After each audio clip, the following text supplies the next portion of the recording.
No. All right, ready? Hey, Peter, can you see that towel right down here? Wait, thank you. Shit, what the? You have to be still. Be still because it works better. Ready? Be still. Shane, sit somewhere. Is everybody? Yeah, it's just these 3 rows. Ready? 1, 2.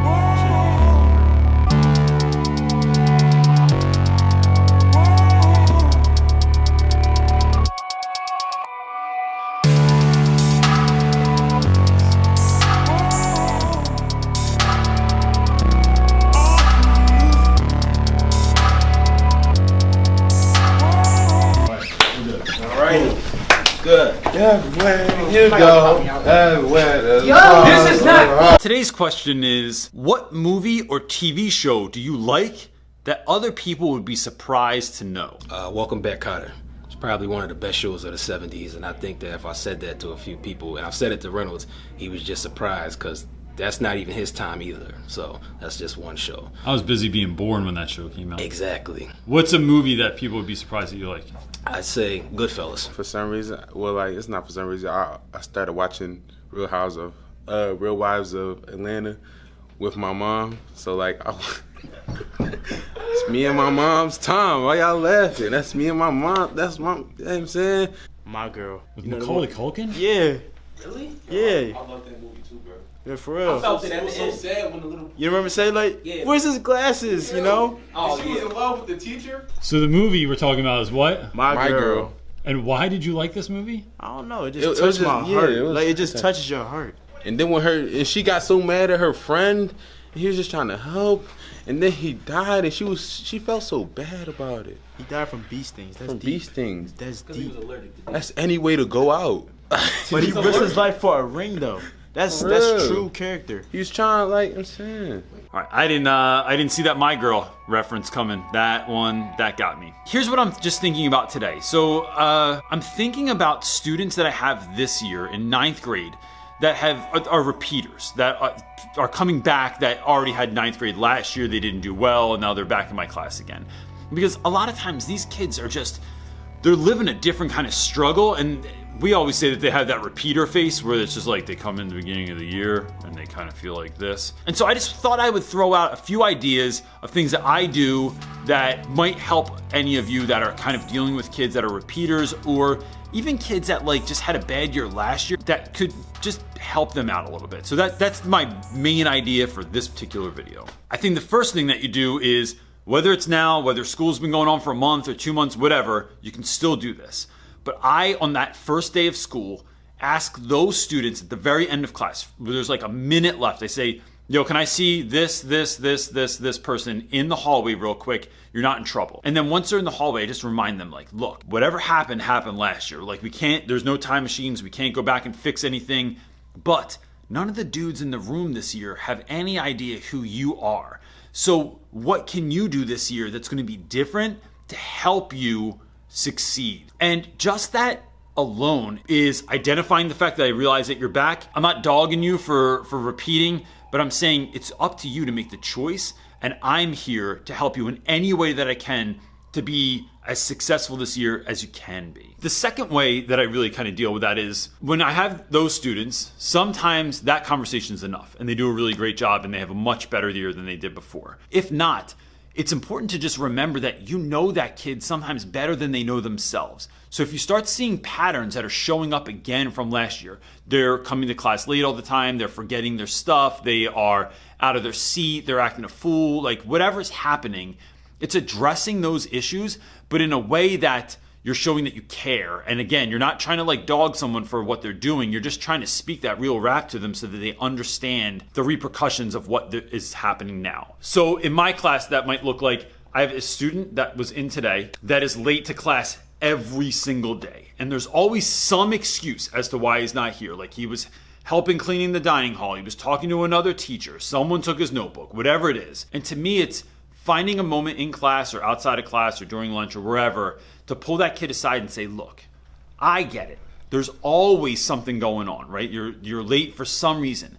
The problem with being late is not just that you're late. It's not just that I'm going to click the tardy, unexcused thing in Power School. What's more important is that you didn't do well last year. So now I need you to catch up. And when you're not here, you're missing out on what I am preparing for you so you can do well. School's a game, right? So if this is a race and you show up to the race late, you're already behind everyone else. And I want you to succeed more than anything. Let's talk about how are we going to get to class on time. Let's talk about the fact that if you forgot your notebook, hit me up and let me know. If you forgot a pen or you left it in a classroom, forget that pen. Get to class, let me know, I'll help you out with that. And it's really just minimizing those excuses. And then you can address some of these concerns later. If someone forgets their notebook every single day or forgets a pen every single day, like you can address that one-on-one with students. But what you're trying to do is get those students to class, get them seated, get them on point, but you're talking to them about it in a way that is, you're clearly communicating that the behavior that's happening right now cannot happen. Like there needs to be a shift. Let's identify the behavior and then let's think about what that shift could be so I can be very, very clear on my expectations as a teacher. The third thing here is making sure that you're using what you know from last year that worked or didn't work, and then making sure that you're addressing those issues in your class. So for instance, I have a student that last year I noticed, well, he missed a lot of days last year, like a lot of days last year. And so, but I noticed that when he was in class, he was easily distracted by those around him. So instead of sitting with everyone else, I have one kid that sits up here at this little desk. Sitting here is different from sitting with the rest of the masses. So that desk is here. So they're not separate from everyone else. It's just a little bit different where they are a little bit separated. Or I have other students that sit in this seat right back here, which is just a desk length away from everyone else. So they're not like off in no man's land on the side of the classroom with like boards around them and they can't see anyone or they don't have blinders on. It's just removing them that little bit. And the way that I'm able to do that is I let students know I'm moving your seat, but it is truly because I want you to be successful and I think you'll find more success here. So maybe it's a standing desk in the back. So you're going to stand in the back instead of sitting in a regular desk, because then you can move around. You can sit on the windowsill, you can sit on the stool, you can stand up and do this kind of bobbing thing that kids do all the time. Those things can happen because you have this new space to do that in. Also knowing if you know that someone has ADHD or they have a really hard time just focusing or staying still, making sure that you're giving those kids jobs in class. Like those are the kids that I'm asking to erase things on the board, to run things to the office, to ask someone to make a copy for me, to move a desk or whatever I need done. Those are my guys that I go to for those sorts of activities. And what you're doing there is you're noticing again, like these are the things I saw last year and then this is how I'm going to get in front of that this year. And you're not making their like so-called limitations. You're leaning into the things that they have trouble with. Have trouble focusing on things? All right, I'm gonna break it down. I'm gonna give you guided notes, or I'm gonna give you time amounts for like each thing that you need to do. So if there's a journal entry, all right, my man, you have 3 minutes to get this done. Let's dial it in. And then maybe helping that kid get started because you already know that they're not going to pay attention. And so you're thinking about things in terms of what do I already know and how can I best implement these practices now so that I can help this kid succeed this year. My last idea in this sort of realm of things is to, I think, help kids sort of reverse engineer the success that they want to have. So I have a student this year that was a senior last year, got left back, and it's hard for him, right? Like he was just about to graduate, something horrific happened in his life, and he didn't graduate. And so part of me just kind of feels for him, and I want him to know that, but I want him to know that your success this year is completely predicated on your ability to do the work. The way that I get him excited about that, instead of just like having all the wind taken out of his sails, is by reverse engineering what he wants to get to. So really talking about what's the car you want to drive? What's the job you want to have? How much money do you want to make? Do you want to own a business? Do you want to own 3 businesses? Like, do you want to help your mom out? Do you want to be able to provide in a few years after graduating from high school and going into the workforce or into college, and then being able to actually help your little sister? So it's about letting kids know what they can actually do, but then taking that idea and making it into little action steps that are going to help them to grow into the human beings that you know they can do. And this is very simple. I will either draw it out on a piece of paper, or last year I cleared my entire desk off when I was speaking to one of my students, and we drew his life out on my desk with an expo marker. It was like the house, helping my mom out, helping my sister out, paying for my brother's hospital bills. But how are we going to do that? Because we're not going to do that just working full-time at Chick-fil-A or Chipotle, or which those jobs are fine as starter jobs. But how are we going to scale that into what you actually want to do? That alone, doing that with students, is something that empowers them on a different level. You're noting that they are adults. You're noting that they are falling short in certain areas. But how can we grow into what we want to be in life, instead of just saying, if you don't do the work, you're not going to end up in college. You don't do the work, you're not going to pass the state test. You don't do well in my class, you're not going to pass for the year. It's like taking it to the place of what do you actually want in this life?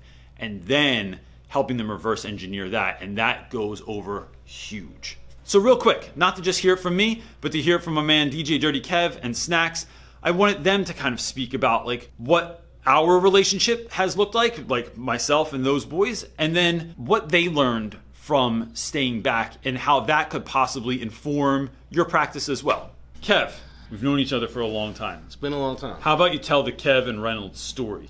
What is the Kevin Reynolds story to you? Because I think it's really important. I think it's a very important story that started about 5 years ago. Then it's about 5 years ago, my freshman year. I came in, and automatically off the rip, I knew this guy was going to be very important by this time. So 5 years go past, and we're still here together. Where have we gone, and what have we done? Well, we've gone to Costa Rica. We've been to Gary V twice. We've been to Princeton. We've been to the pen together. We was in the penitentiary together, guys. We did go to the penitentiary together. That was a weird thing to say. Yeah. There's someone out there going, wait a minute, they were in jail together? That was a great trip, man. Yeah, that was a great trip. Kev, you were a terrible student your first freshman year. Oh, that I horrible. had you. Oh, horrible. You were awful. You used to put your head down. You used to give Miss Mann all kinds of crap all the time. I hope she doesn't watch this. I hope she doesn't watch. There's a good chance she does watch this. I bet she Don't worry. does. That was six or seven co-teachers ago. But now I think you seem to me like a much better student. Yeah. What's the switch? Well, when you've decided that you've wanted to do better for yourself, and you realize that there's no one necessarily be with, all your friends are up there and you're back, you decide, well, okay, well, I guess it's time for the switch around just for me. Is there anything you learned by getting left back? So you got left back 9th grade year. Yeah. What was the takeaway from that for me? It's very difficult, but you can definitely recover from it. I think I've seen kids get left back that it's literally the best thing ever. All the time Snacks got left back. It was 6 or 7. I think he's 27 years old now. Ferg got left back, and because he got left back, he got to go to Gary V. He went to Costa Rica with us and stuff. It's just makes kids better sometimes. Yeah. So I appreciate your perseverance, getting through all that stuff. Yeah, it was difficult, but I think it was a lesson learned. It was a decent lesson learned. Do you think your mom's going to miss me after this year? Yeah. She might come to back to school night next year just to come and give me a hug real quick. She don't miss you that much. I think she could. I think she won't. All right. So let's talk about this. You got left back before. Yeah. What was the effect of that on you?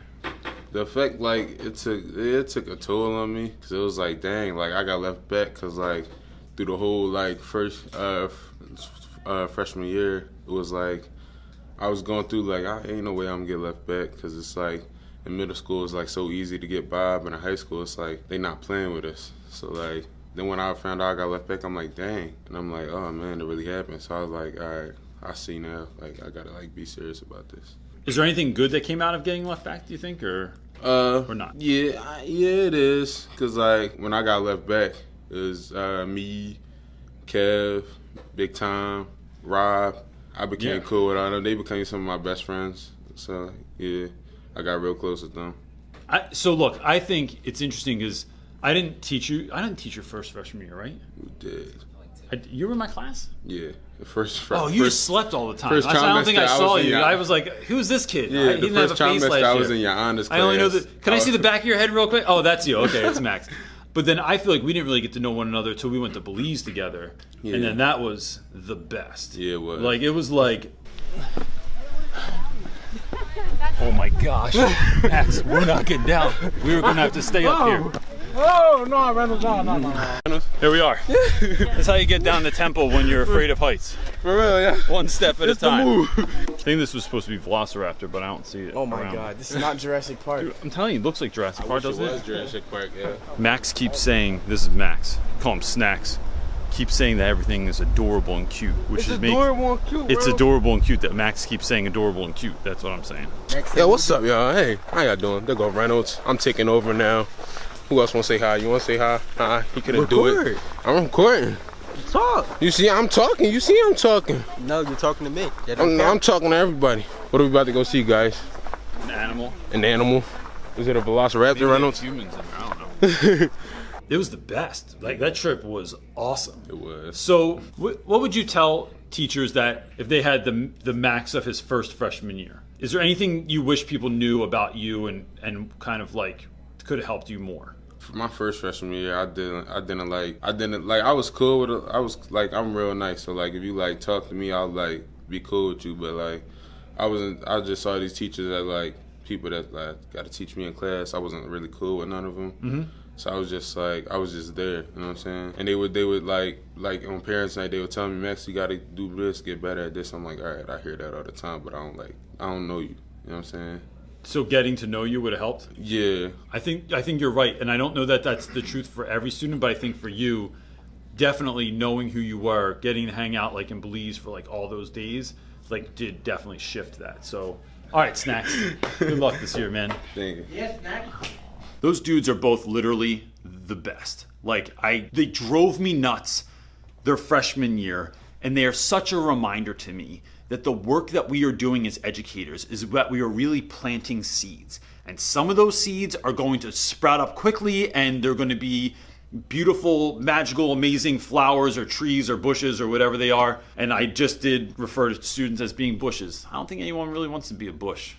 Probably a flower or a tree is cooler, but some kids are just shrubs. Anyway, some seeds take a little bit longer. Some seeds are asparagus or bamboo, and those roots are growing deep first, and then that plant shoots up. So just because a student stayed back doesn't mean they're any less, doesn't mean that they're destined for failure. I've seen so many students that have stayed back that have become really amazing. And I think Kev and Snacks are like great examples of that, of kids that I'm now really excited as to what they're going to do next, because they had that extra year to spend with the community that is a part of our school to really be all that they can be. Gang, don't forget, every Sunday night, 5 o'clock Eastern Standard Time, do a live feed on my YouTube channel. If you have any questions, you can hit me up to make sure that you know that that's happening. Make sure you hit the subscribe button and make sure you hit that little bell, because it'll notify you when the live feed's going on. Because a lot of times I get from people like, oh no, I forgot about it. That's why that's sort of built in. You'll get a push notification and you'll know we're going on.